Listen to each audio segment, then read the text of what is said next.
Hello YouTube, this is Keith Kevin Ken. How you doing? How you doing? I hope you're doing well. It's time again for another knife of the day. Yeah, this is where I go through my collection one knife at a time, one day at a time. We're still working through the Spyderco collection. There's over 150 knives, Spydercos, on the playlist. But we have Chris Reeves, Striders, Browse Blades, all kinds of knives coming your way. Trust me, there's a bunch of knives, but we're still working through Spyderco.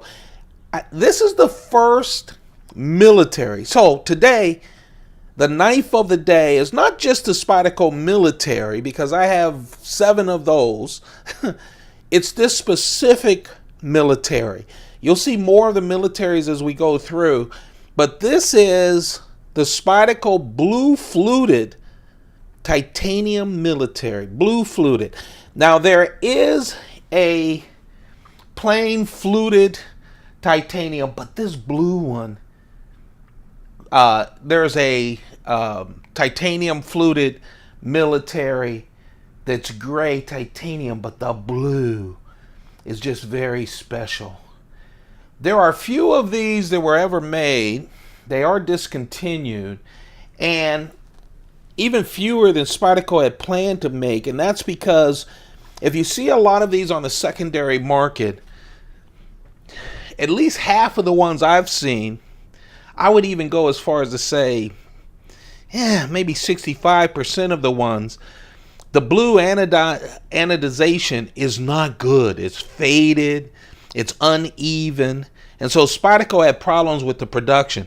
I was lucky enough to find a brand new one several years ago that is just perfect. I just really love this. The military is a big knife. It's one of the standards from Spyderco. It is a big knife. I love the military because it's a standard.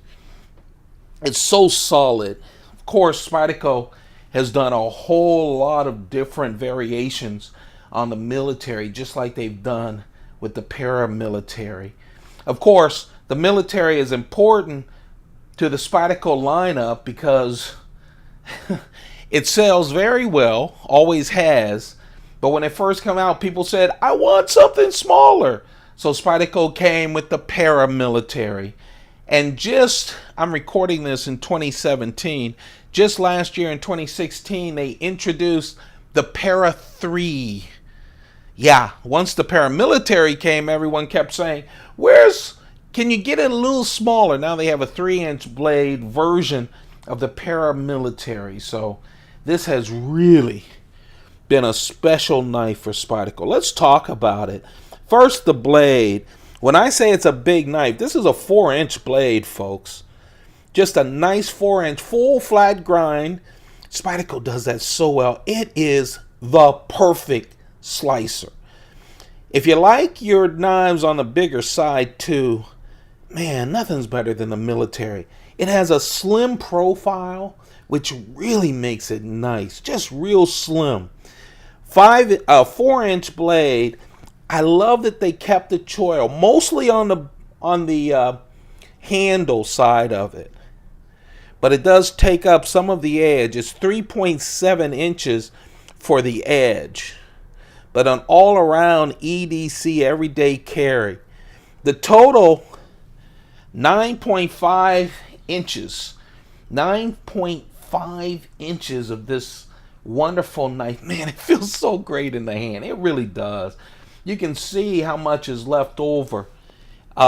Just a real nice, beautiful, smooth knife. S30V steel, good steel on the military. Of course, a lot of the variations that I have on this military, I told you I have 7 of them. For the most part, it's because of the different blades. Spyderco has done a great job using a lot of different types of steels on the military. And a lot of them are still available. Just really nice. 5.1 ounces. So you have this big knife, big blade. but it carries so nice. It's so balanced. Jimping going up right there, right by the Spidey hole, and of course jimping right here with the forward choil. I just love the forward choil. Now, of course, what made this military special, it's full titanium. It is a fluted titanium, and it's anodized blue. And look at that blue. It's just perfect. It's not fancy smancy. Well, actually, it is fancy smancy, but it's not a loud blue.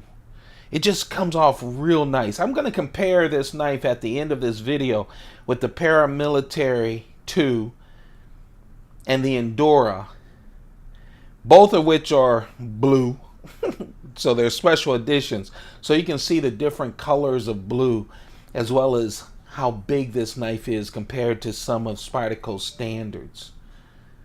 Small hole, lanyard hole, you know, Spyderco does that a lot, a little smaller than usual. Here's the interesting thing about the military. You see the clip, a standard Spyderco clip. The military for so many years have only been a right hand tip down carry. Only a righty. Only a righty. Just this year, again, I'm recording in 2017, has Spyderco released a left-handed military. So if you're a lefty and you've been having to go through all kinds of conniptions to use a military, you can now buy one. They're available now. So it is one-way clip, and it has this wonderful Chris Reeve integral frame lock. And Spyderco also has the stainless steel insert. You see stainless steel inserts on a lot of Spydercos, on a lot of knives these days when they have a frame lock. And that's because, especially when it's a titanium frame lock, titanium against steel, titanium loses. It wears down, and so you'll start to see that lock travel. And so steel on steel, you're pretty good, and that's why you see these steel inserts a lot when there are titanium handles, so that the wear and tear, you can even change out the inside, but it keeps that lock just perfect. Oh man, talk about perfect. This, my friends, is just a perfect knife. Showy, but not show-offy. Very functional with that S30V steel, with that full flat grind from Spyderco. Oh man, the forward choil gives you handle. Also on the handle, you see how it comes around, gives you that yanking ability right there. It's just so secure. You can handle this in a lot of different ways. The knife of the day, it's the Spyderco Blue. Hello. The Spyderco Blue Fluted Titanium Military. Wanted to compare with the Endura. The blades are pretty much the same. I used the blue special Endura to give you some different shades of blue. And of course, here's the Military 2 in blue with blue G10. There you have it. That's the knife of the day. Oh, it's a classy military. One of Spyderco's standard knives, jazzed up a bit. The regular fluted knife is still available, but this, yeah, it's been long gone discontinued. You still see them on the secondary market. Just make sure you get a good look at the entire handle before you buy, because Spyderco had some production problems on some knives, so you get that uneven shade. Hey, if you're enjoying the knife of the day, don't forget to thumb it up. Let me know that you're out there and that I should continue. Don't forget to subscribe. That really helps me. And also turn on your notifications so when I start throwing some knives at you, I'm expecting some new knives, 2 of them, and they're Spydercos coming your way by the end of the week. We do the knife of the day every day, Monday through Friday. Thank you for giving me so much of your attention. I know that that's a very valuable asset for you guys. You take care. Take care of yourselves and your family. Have a perfect day. Keep those pockets full. Goodbye.